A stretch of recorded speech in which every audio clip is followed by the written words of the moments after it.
Սիրելի ներկաներ, ուրեմն հարկ համարեցինք նաև մի փոքր լուսաբանելու թե ինչ կատարվեց հիմա եւ ինչու կատարվեց, որովհետեւ մեր հավատացյալների շրջանակներում բավականին հարցականներ են մնացել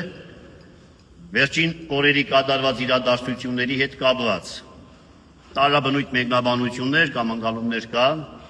եւ դրանցից մեկը այն էր թե արդյոք երեկվա կատարված դեպքերից հետո, իրադարձություններից հետո եկեղեցին սրտագործվելու կարիք ունի թե չունի կամ արդյոք պղծվել է թե չի պղծվել եւ հետո ինչպես պետք է եկեղեցին իր կանոնական ծիսական կյանքը շարունակել եւ դրանից ելնելով որոշեցինք այսօր կատարել հայրապետական մաղթանք այս ինչ որ կատարեցինք կոչվում է հայրապետական մաղթանք հadouk շեշտելու եւ հայտարարելու համար, որ երեկվա կատարվածը ինչը որ մեր բոլորի կամքին հակառակ էր եւ ինչ որ մենք որակավորում ենք նաեւ ոչ թե միայն մեր կամքին հակառակ, այլ կանոնին հակառակ, գործող կանոնին հակառակ, որը նաեւ կարելի է ասել հակառակության ոգով։ Հակառակության ոգով գործում են նրանք, ովքեր գործում են սատանայի թելադրանքով։ Հիմա այդ ոգով կատարվեց ըստ մեր մեկնաբանության եւ ընկալումների։ Այդ ոգով կատարվեց 3 Սուրբ 7 վերքում այսպես պատարակ անվանվամբ արարողություն։ Ուրեմն ավելին չվերցնեմ ին վրա ասելու համար թե դա պատարակ էր թե ոչ, դա յուրաքանչյուր մեկը կիմանա, եթե կանոնական շեղում կա, ուրեմն ինքը ինչ է իրենից ներկայացնում։ Բայց քանի որ հենց դա այն շեղումն էր, որտեղ նպատակային եւ դիտավորյալ կերպով զեղչվում էր հայրապետի անունը, որը պատարակի տեքստի կանոնական ձևակերպում է։ Հետևաբար, եթե դա զեղչվում է, տեքստը կանոնականությունից շեղվում է, թերանում է։ Եվ միևնույն ժամանակ նաև մեր շատ սիրելի առաջնորդի Միքայել Սրբազանի անունը, որը նույնպես կանոնական շեղում է։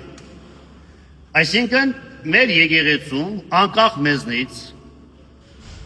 եւ մեր կամքին հակառակ կանոնական շեղմամբ արարողություն է կատարվել, մենք փորձեցինք վերականգնել այս կանոնականությունը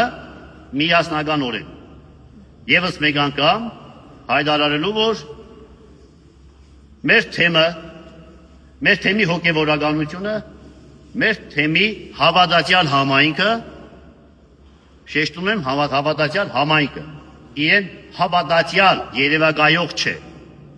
Այդ հավատացյալ համայնքը մնում է հավատարիմ հայոց հայրապետությանը, մայրաթոր Սուրբ Էջմիածնին եւ հայոց եկեղեցում գործող կանոնին, անկախ թե նրանից իր դեմ ինչ է կիրառվելու, թե այսօր, թե վաղը եւ թե ընդհանրապես։ Սա մեր հավատարմության հավաստագրումն էր, վերականգնելով մեր եկեղեցում կանոնական արարողությունների ընթացքը։ Այսուհետ այստեղ մեր եկեղեցում միանշանակ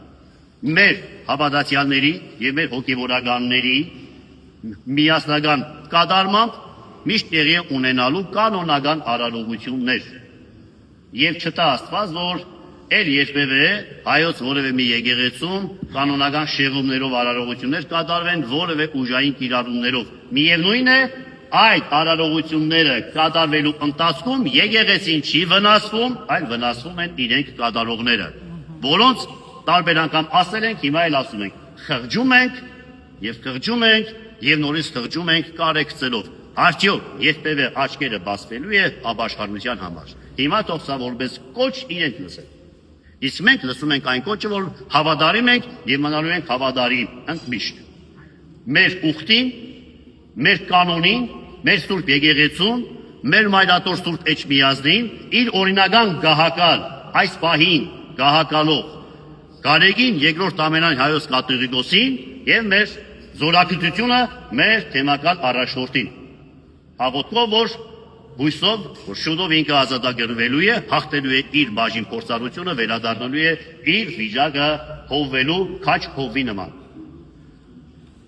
Սրանից ավելի բան չեմ ուզում ասել։ Սա իբրև այսօրվա արարողության իմաստ եւ մեկնաբանություն։ Էլ լրացուցիչ հիշեք, ձեր մեջ կարող է հնչեն սրբագործում, նոր օծում, չգիտեմ նման բաներ գոյություն չունի։ Մենք կատարել ենք երեկվա տեղի ունեցած անկանոնության, այսօրվա կանոնականության վերահաստատում։ Ընդամենը այսքան։ Օրհնյալ եղերուք, ի շնորհ Սուրբ Հոգուին,